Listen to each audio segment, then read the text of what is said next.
Hello বন্ধুরা, গায়ে হলুদ তো হয়ে গেছে। আমি তো গায়ে হলুদে যেতে পারিনি। গায়ে হলুদের পর নিচে নেমেছি।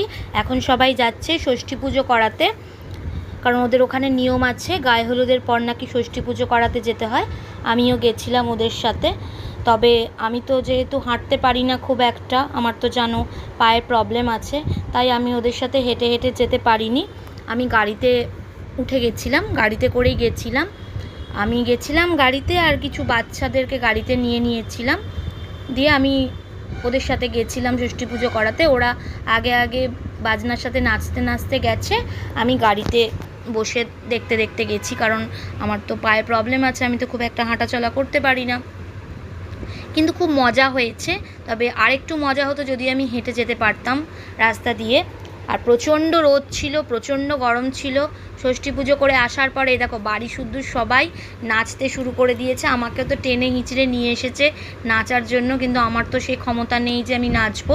আমি বসে বসে জাস্ট ভিডিও করেছি ওদের।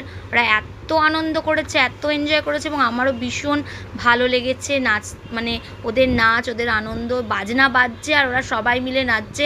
আমাদের মাকেও নামিয়ে নিয়েছিল, মাও খুব নেচেছে। যতই হোক নাতির বিয়ে বলে কথা।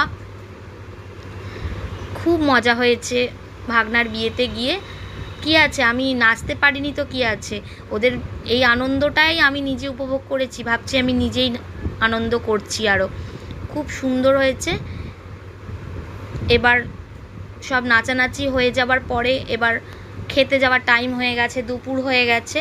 এবার আমরা সব খেতে যাব, কারণ সবাই হাঁপিয়ে গেছে মোটামুটি নাচতে নাচতে। এই যে আমার ভাগনাও নাচতে শুরু করে দিয়েছে। লাস্টে দিদিকে টেনে নিয়ে আসা হয়েছে, মানে এটা হচ্ছে আমার ননদকে টেনে নিয়ে আসা হয়েছে নাচের জন্য। সেও ছেলের বিয়েতে মোটামুটি খুব নেচেছে।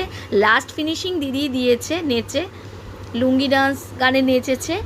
খুব আনন্দ হয়েছে, খুব মজা হয়েছে। আমার তো ভীষণ ভালো লেগেছে। আর এতদিন পর পর ভিডিওগুলো দিচ্ছি, বুঝতেই পারছো যে ভয়েস ওভার দেওয়ার সমস্যা। ওকে, টাটা।